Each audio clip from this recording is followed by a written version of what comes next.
Good evening and warm Christian greetings in our Lord's holy name.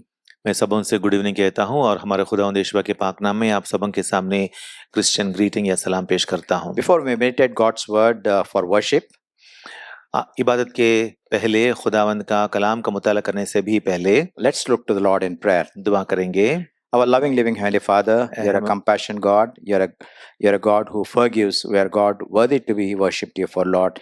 Even as we seek to praise you this evening, dear for Lord, help us so that we can bring a worthy worship unto you.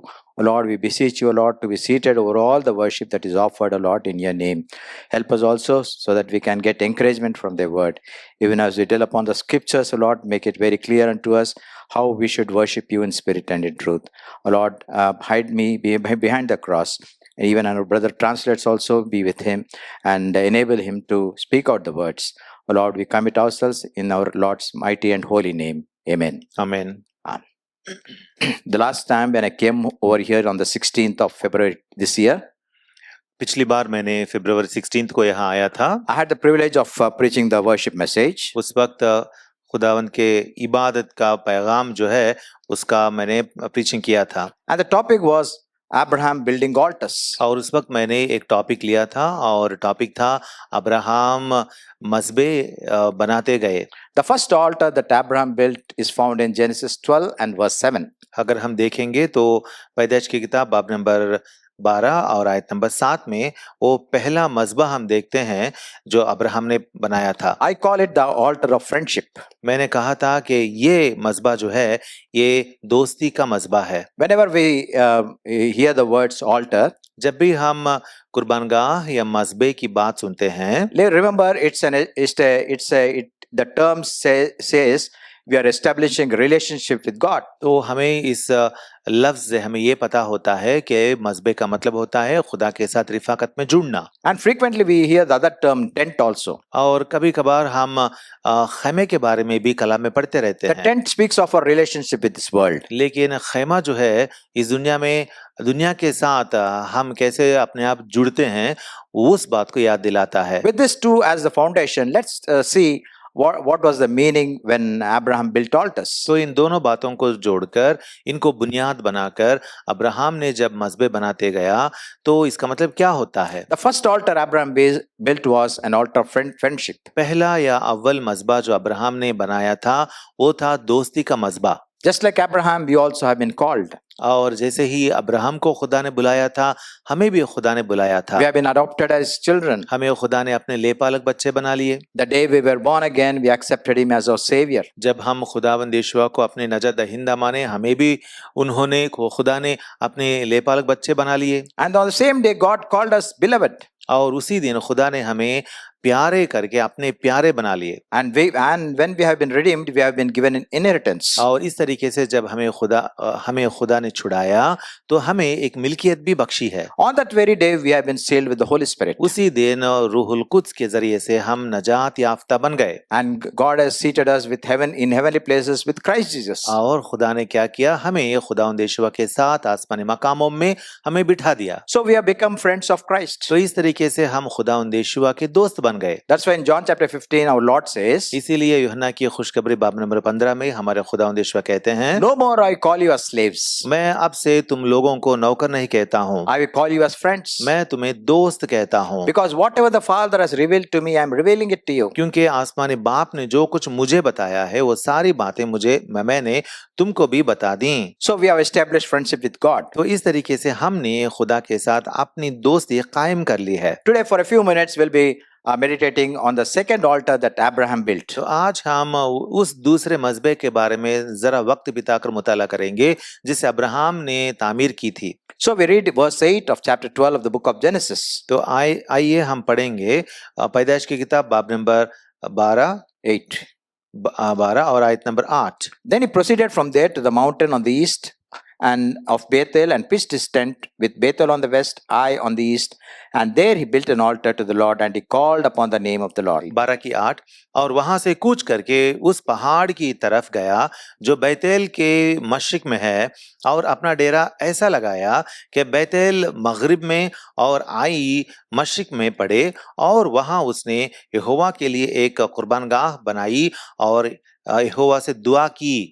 By building altars, Abraham is saying, I recognize no other God except the God called Jehovah. इस तरीके से जब वो कुर्बान गाह बनाते गया, मज़बे बनाते गए, तो उसने कहा, ऐलान किया तो कि मैं किसी और दूसरे खुदा पर ईमान नहीं लाता हूँ, सिर्फ यहोवा खुदा पर ही ईमान लाता हूँ। In the Hebrew language, altar means a place of slaughter.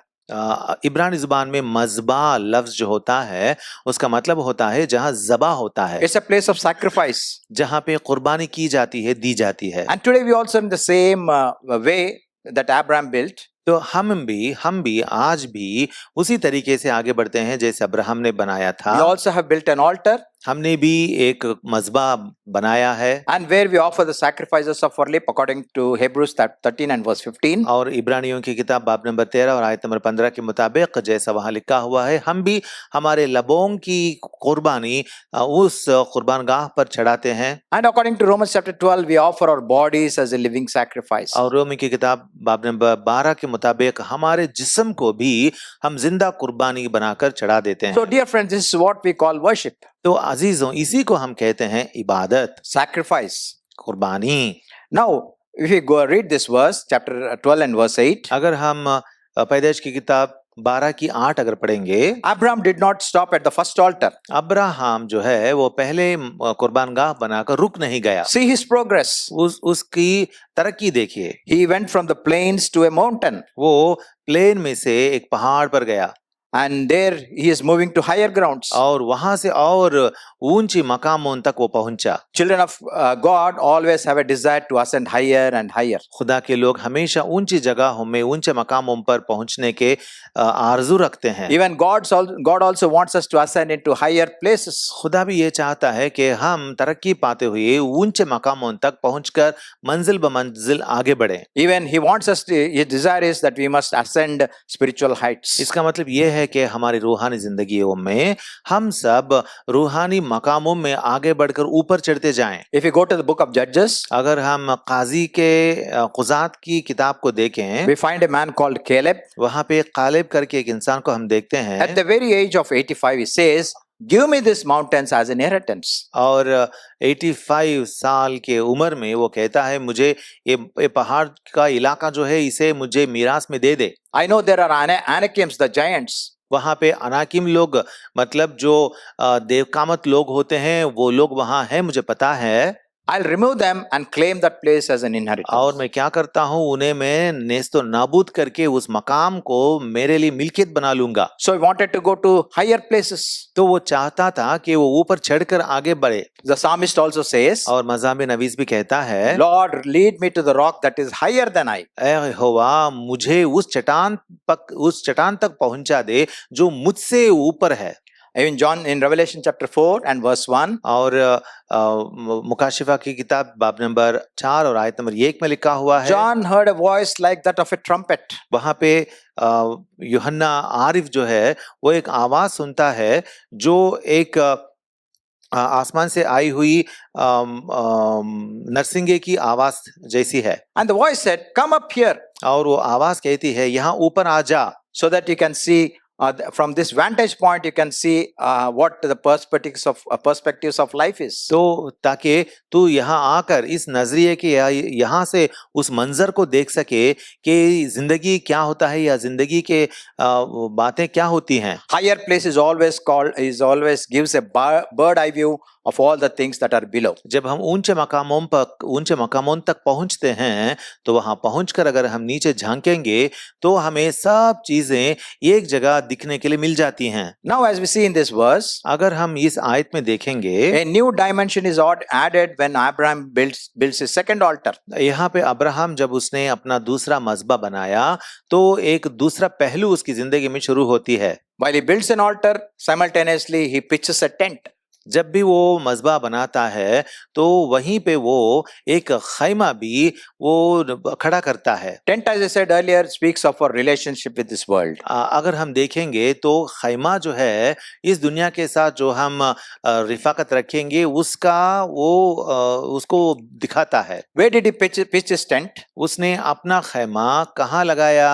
It was on a middle ground. वो उसने एक दरमियानी जमीन पर लगाया था। Between a place called Bethel Bethel and a place called Ai. मतलब बेतेल और आई के दरमियान लगाया था। Bethel means house of God. Bethel का मतलब है खुदा का घर, Ai means the heap of ruins. और हाई का मतलब होता है नेस्तो नाबूद हो गई एक जगह के ढेर।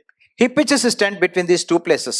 वो क्या करता है, इन दोनों जगहों के दरमियान ठीक बीच में अपना खैमा खड़ा करता है। So he pitches his tent in a place where on one side there is the house of God and the other side it's a heap of ruins. और वो उसने अपना खैमा उस जगह में खड़ा करता है, या वहां पे वो खैमाजन होता है जहां एक तरफ तो खुदा का घर है और दूसरी तरफ एक जगह है जो खंडहरों का ढेर है। We can call it the world. We can mention it as the world. इसीलिए हम हाई शहर को इस दुनिया से हम कंपेयर कर सकते हैं। It teaches one of the basic principles of our Christian life. हमारी यीशुई जिंदगी में जो बुनियादी उसूल होते हैं वो बताता है। Abraham teaches us अब्राहम हमें क्या सिखाता है? we ought to worship God, ये सिखाता है कि हमें खुदा की इबादत में मशगूल रहना है, and then simultaneously we ought to be a witness to this world. और उसी दम में हमें इस दुनिया के सामने खुदा के शाहिद बनकर जीना है। So we get a definition of worship. तो यहाँ पे हमें इबादत का डेफिनेशन जो है वो मतलब समझ में आता है। Worship is witnessing about God's goodness and God's greatness. खुदा की भलाई और खुदा की अजमत का बयान करना ही इबादत होती है। Sometimes we have a narrow-minded concept of worship. कभी कभार हम क्या समझते हैं, इबादत को बहुत तंगी बातों में, बहुत कम अल्फाजों में समझते हैं। Few songs and a few words. कुछ गाने गाएं और कुछ बातें बोले वो इबादत हो जाती है करके समझते हैं। That's it. उतना ही है बोलते हैं। But it's much more than that. लेकिन हमारी इबादत जो है वो इससे भी बढ़कर है। It involves our lifestyle. हाँ, इबादत में क्या होता है, हमारे जीने का तरीका जो है वो भी शामिल है। It's not limited. Worship is not limited to a few minutes or a few hours. इबादत जो है वो कुछ या चंद लम्हों के लिए, चंद घंटों तक वो महदूद नहीं है। It involves our life for 24/7 and 365 days. हमारी जिंदगी में हर एक लम्हा, साल भर के हर एक पल में हमें आबिद रहना है। By building a second altar, Abraham is conveying one more principle. तो यहाँ पे दूसरा मज़बा खड़ा करने के बाद अब्राहम इससे हमें और एक सीख देता है। One thing he is witnessing is, I am a pilgrim on this earth. वो एक बात तो साफ जाहिर कहता है कि मैं तो इस जमीन पर एक मुसाफिर हूँ। How do we get this thought? हमें ये ख्याल कलाम में से कहाँ से मिलता है? Genesis chapter 12 and verse 6. पैदाइश की किताब बाब नंबर 12 और आयत number 6। There is a phrase called Abraham passed through. वहाँ पे 12:6 verse 6. 12:6. हाँ, यहाँ पे लिखा हुआ है अब्राहम उस मुल्क में से गुजरता हुआ गया। And verse 8, he proceeded from there. और 8वीं आयत में हम पढ़ते हैं और अपना डेरा He proceeded from there to the mountain. और वहां से कूच करके उस पहाड़ की तरफ गया। And verse 9, Abraham journeyed on, continuing. और 8वीं और 9वीं आयत में लिखा हुआ है और अब्राहम सफर करता करता गया। All these phrases say that he did not settle at one particular place. ये सारे अल्फाज जो हैं हमें ये बातें याद दिलाते हैं कि अब्राहम एक जगह में हमेशा के लिए अपना मकाम नहीं बना लिया था। And we know from the scriptures, Abraham looked for a city with thatched foundations, whose builder and planner and maker is God. और हमें कलाम में से पता चलता है कि अब्राहम हमेशा यहोवा खुदा से बनाया गया एक शहर, जिसका तामीर करने वाला, जिसका बनाने वाला खुदा है, बुनियादों के साथ रहने वाले एक शहर जो खुदा ने बनाया है, उस शहर के तालिब बनकर वो चलते गया। We all know about the heroes of faith listed in Hebrews chapter 11. हम सबों को हीरोज ऑफ फेथ के बारे में पता है, जिनके बारे में इब्रानियों की किताब बाब नंबर 11 में लिखा हुआ है। The one great thing said about all these heroes of faith, और ये सब के सब हीरोज ऑफ फेथ के बारे में क्या बताया गया था? they confessed that they were strangers and exiles on this earth. उन्होंने ये बात अपनी जिंदगी के जरिए से बताई थी कि वो सब के सब इस जमीन पर मुसाफिर हैं और इस जमीन पर परदेसी हैं। In our dear friends, in our worship, we tell to the outside world, we tell God, we are pilgrims and sojourners. अजीजों, हमारी इबादत के वक्त हम खुदा से और दुनिया के सामने भी ये गवाही देते हैं कि हम इस देश में, इस मुल्क में, इस जमीन पर, इस दुनिया में हम मुसाफिर हैं और परदेसी हैं। So Abraham proceeded from the plains to the mountains. तो अब्राहम जमीन पर, सतही जमीन से वो ऊपर पहाड़ों तक पहुंचा। Now he is moving from worship to witnessing. अब वो इबादत से शुरू होकर शहादत देने तक पहुंचा। Worship is a confession of our status in this world. इबादत ये होती है कि हम इस दुनिया में हमारा मकाम जो है उसका जिक्र करना। One great man of God sang this song. एक अजीम बंदा या खुदा ने ऐसा गाना गाया था। Some glad morning when this life is over, I'll just fly away. एक अच्छा सा खूबसूरत सुबह जब मेरी जिंदगी यहाँ खत्म हो जाएगी, मैं यहाँ से उड़कर चले जाऊंगा। To a home on God's celestial shore. ये एक रहाइशगाह है जो खुदा के उस पार मेरे लिए है। Like a bird from prison bars has flown. जैसे कि एक परिंदा अपने प्रिजन से बाहर निकलकर छूट कर चला गया है। To a land where joy shall never end. एक मुल्क तक, उस मुल्क तक जहां खुशी, बेइंतहा खुशी मौजूद होती है। The chorus of that song says, I'll just fly away, fly away. और उस गाने का कोरस है, मैं उड़ जाऊंगा, उड़ जाऊंगा। Even as we worship, my dear friends, let these things occupy our mind. अजीजों, जैसे ही हम इबादत में मशगूल होने वाले हैं, इन बातों को मद्देनजर रखते हुए इबादत करेंगे। What should we be saying in worship? इबादत में हमें क्या कहना है? Lord, I have nothing to cling on in this world. ए खुदा, मेरे लिए इस जमीन पर, इस दुनिया में अपने लिए रखने के लिए या अपने लिए गिरफ्त में लेने के लिए कुछ भी नहीं है। And I can only cling and embrace you, my Savior. मैं तो हमेशा मेरे नजात दहिंदा जो हैं उन्हीं से मैं उन्हीं को मैं अपने सीने से लगाकर मैं जीना चाहूंगा। In Psalm 63 and verse 8, मज़ामीर नवीस ने लिखा है Psalm 63 वर्स 8 में, obviously this is a psalm of David, and he says, my soul clings to you. 63 and verse 8. ये दावीद का मजमूर है। मैं पढ़ता हूँ, मेरी जान को तेरी ही धुन है, तेरा दाहिना हाथ मुझे संभालता है। Actually, if you see in this psalm, अगर हम इस मजमूर में देखेंगे, verse 1, my soul thirsts for you. यहाँ पे पहली आयत में कहता है, ए खुदा, मेरा दिल तेरा तालिब है। And verse 5, my soul is satisfied. मेरी जान तेरी प्यासी है। और 5वीं आयत में कहता है, मेरा मुंह मसरूर लबों से तेरी तारीफ करेगा। And 8, my soul clings to you. नीचे है, मेरी जान गोया गूदे और चर्बी से सैर होगी। और 8वीं आयत में कहता है, मेरी जान को तेरी ही धुन है। So this, by building a second altar, Abraham now has Bethel, that is the house of God on one side, the world on the other side. तो इस तरीके से जब वो खैमाजन हुआ तो एक तरफ तो खुदा का घर है और दूसरी तरफ कंडहरों का ढेर। And by building this second altar, Abraham is teaching that we should flourish in God's house. तो इस तरह खैमा लगाकर अब्राहम हमें क्या बताता है?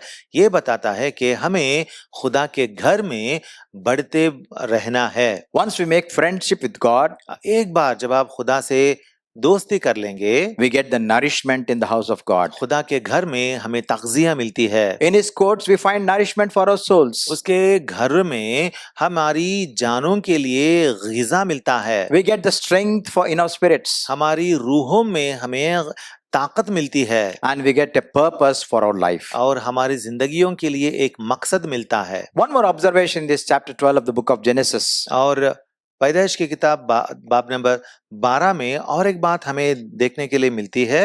God did the speaking when Abraham built his first altar. God did the speaking. जब Abraham ने पहला मज़बा बनाया था तब भी खुदा ने बातें की थी। He gave so many promises to Abraham. खुदा ने अब्राहम को बहुत सारे वायदे दिए थे। And so many promises of shielding him, protecting him, and blessing him. और उसे महफूज रखने के वायदे और उसे बरकतें बख्शने की वायदे और उसके साथ रहने के वायदे। But we find some difference when Abraham builds his second altar. लेकिन जब अब्राहम ने दूसरा मज़बा बनाया तो और कुछ वायदे खुदा ने दिए। In verse 8, the word of God says, he built an altar and there he prayed unto the Lord. आयत नंबर 8 में खुदा का कलाम यूं बताता है कि उसने एक मज़बा बनाया और वहां पे दुआ मांगी थी। He called upon the name of the Lord. उसने यहोवा के नाम पर दुआ मांगी थी। In other words, while the first altar, God did the speaking, and in the second altar, Abraham did the speaking. He was praying to God. तो पहले मज़बे के वक्त हम देखते हैं कि खुदा ने बातें की थी और यहाँ दूसरे मज़बे के वक्त अब्राहम बातें कर रहा है। When he built the first altar, before that, God gave him so many promises. जब अब्राहम ने पहला मज़बा बनाया था तो खुदा ने बहुत सारे वायदे दिए थे। And while he built the second altar, और जब उसने दूसरा मज़बा बनाया था, this time it is Abraham that is promising to God. तो अब्राहम खुदा से कुछ वायदे कर रहा है। What is those promises? ये वायदे क्या हैं? A promise, Allah, I will be nearer to you. वो वायदा ये है कि ऐ खुदा मैं आपके करीब जीना चाहूंगा। God, I promise you to be separate from this world. ऐ खुदा मैं आपसे वादा करता हूँ कि मैं इस जमीन से मतलब दुनिया से मैं दूर रहूंगा। My dear friends, this is the basic principle of worship. अजीजों, ये होता है इबादत का पहला उसूल।